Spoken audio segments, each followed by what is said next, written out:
Hi, my name is Mrs. Thompson. I'm a 6th grade teacher who teaches language arts and social studies at Litchfield Intermediate School. Today I'm really excited to be reading to you from Charlie and the Chocolate Factory. I'll be reading chapter 19, which begins on page 87.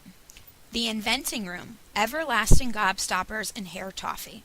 When Mr. Wonka shouted, "Stop the boat!" the Oompa Loompas jammed their oars into the river and backed water furiously. The boat stopped.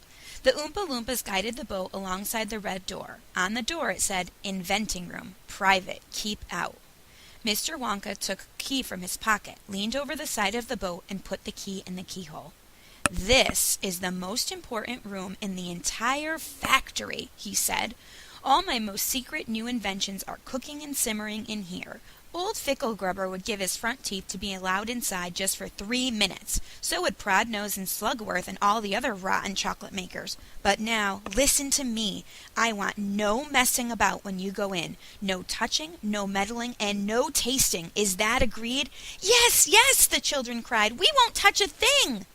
"Up to now," Mr. Wonka said, "nobody else, not even an Oompa Loompa, has ever been allowed in here."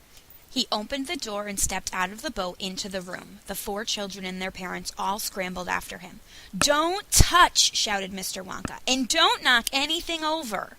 Charlie Bucket stared around the gigantic room in which he now found himself. The place was like a witch's kitchen.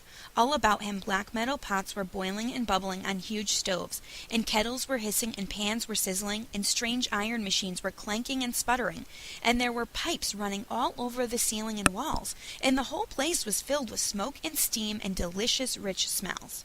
Mr. Wonka himself had suddenly become even more excited than usual, and anyone could see that this was the room he loved best of all. He was hopping about among the saucepans and the machines like a child among his Christmas presents, not knowing which thing to look at first. He lifted the lid from a huge pot and took a sniff. Then he rushed over and dipped a finger into a barrel of sticky yellow stuff and had a taste. Then he skipped across to one of the machines and turned half a dozen knobs this way and that. Then he peered anxiously through the glass door of a gigantic oven, rubbing his hands and cackling with delight at what he saw inside. Then he ran over to another machine, a small shiny affair that kept going foot, foot, foot, foot, foot, foot, and every time it went foot, a large green marble dropped out of it and into a basket on the floor. At least, it looked like a marble.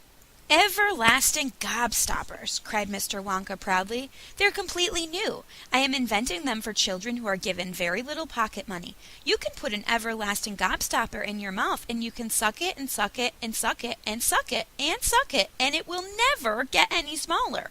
"It's like gum!" cried Violet Beauregard. "It is not like gum," Mr. Wonka said.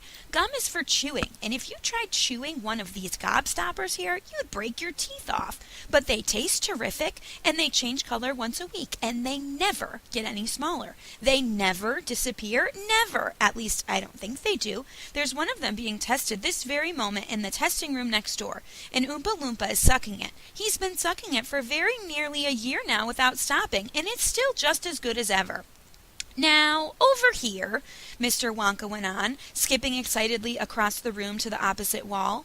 "Over here I am inventing a completely new line in toffees." He stopped beside a large saucepan. The saucepan was full of thick, gooey, purplish treacle, boiling and bubbling. By standing on his toes, little Charlie could just see inside it. "That's hair toffee!" cried Mr. Wonka. "You eat just one tiny bit of that, and in exactly half an hour, a brand new, luscious, thick, silky, beautiful crop of hair will start growing out all over the top of your head. And a mustache, and a beard." "A beard?" cried Veruca Salt. "Who wants a beard, for heaven's sake?" "It would suit you very well," said Mr. Wonka, "but unfortunately the mixture is not quite right yet. I've got it too strong. It works too well. I tried it on an Oompa Loompa yesterday in the testing room, and immediately a huge beard started shooting out of his chin, and the beard grew so fast that soon it was trailing all over the floor in a thick, hairy carpet. It was growing faster than we could cut it. In the end, we had to use a lawnmower to keep it in check. But I'll get the mixture right soon, and when I do, then there will be no excuse any more for little boys and girls going about with bald heads." "But Mr. Wonka," said Mike TV, Little boys and girls never do go about with. Don't argue, my dear child. Please don't argue, cried Mr. Wonka.